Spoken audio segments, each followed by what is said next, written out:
churches and Ukrainian church leadership is now in a very interesting situation.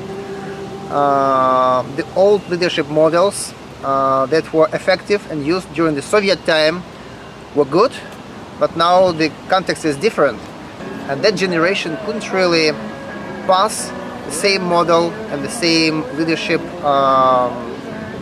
values and methods to the new generation, so they can't help.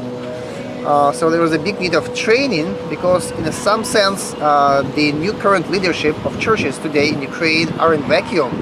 Okay, the old things doesn't work anymore, and where do we get new things? So I really appreciate ICM efforts to help us with the training in this area, because we can see the picture that's broad enough, that's culturally relevant, because it covers all cultures. And I've used the leadership training materials a lot myself, and I hope that other church leaders other churches can use them as well.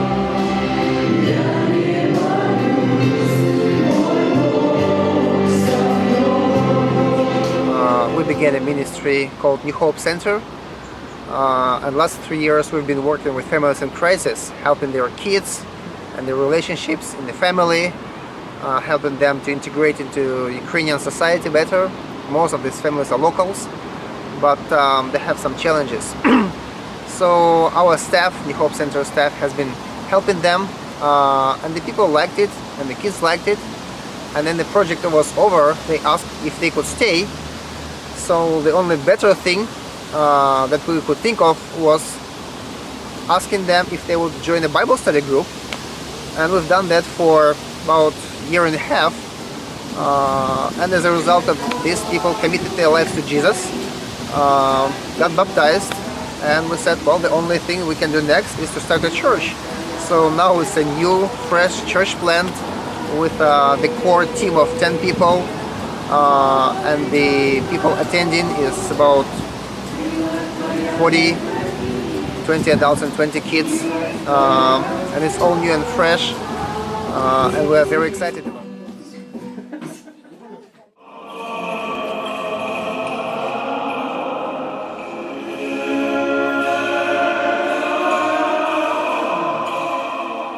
As you might know, Ukraine has Orthodox Church heritage, so people are quite open. Most of them are not atheists, but as Jesus said, people are lost without leader. So we do need new leaders who are willing to go out and reach out to people.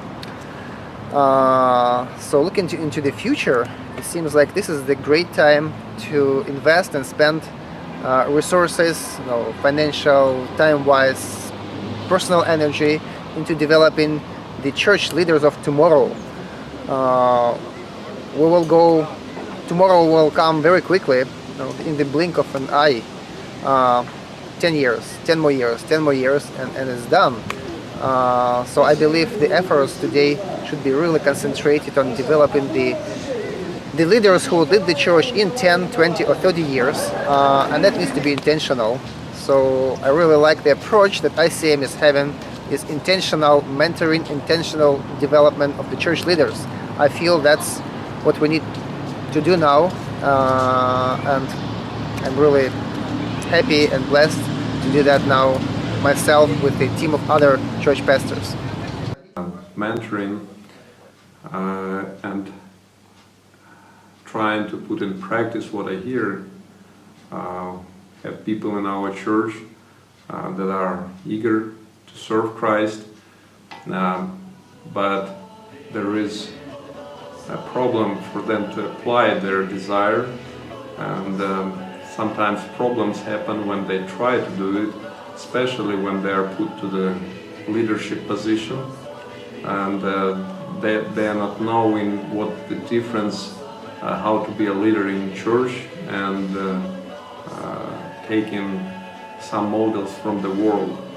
So from those seminars I learned how to mentor them, and I'm working already with the guy and trying to find out myself how to apply those seminars, those trainings to potential leaders in our church. And what I found here on the seminars, that we all know that we have to read our Bible, we have to pray, we have to be in the right relationships with God, but sometimes you don't know how to apply things in practical life in the church. And you find that even though you pray, you read your Bible, but you don't know how to solve some problems that exist in the church, and when the church doesn't have a vision, or we don't know how to apply it. And those seminars really helped me to see the general picture, where the church starts, where it goes to, and how to keep it on the right track. But the family type atmosphere in church is possible only when you have a servant approach in the leadership, when you serve as Jesus did. And I had to learn it. 10 years ago, 5 years ago, God was showing things to me. And then I met this ministry coaches network. And I saw, okay, there are other people who are searching and looking how to implement this approach, and there are materials that can help. So being part of MC Network now, I am blessed with having opportunities and approach to all these wonderful materials that help me to lead the church as servant leader, help others, even though we're in kind of minority today, but helping others to grasp the vision, which is not new, it's in the Gospels, and follow Jesus and be servants to the people that He gives us to pastor and to lead.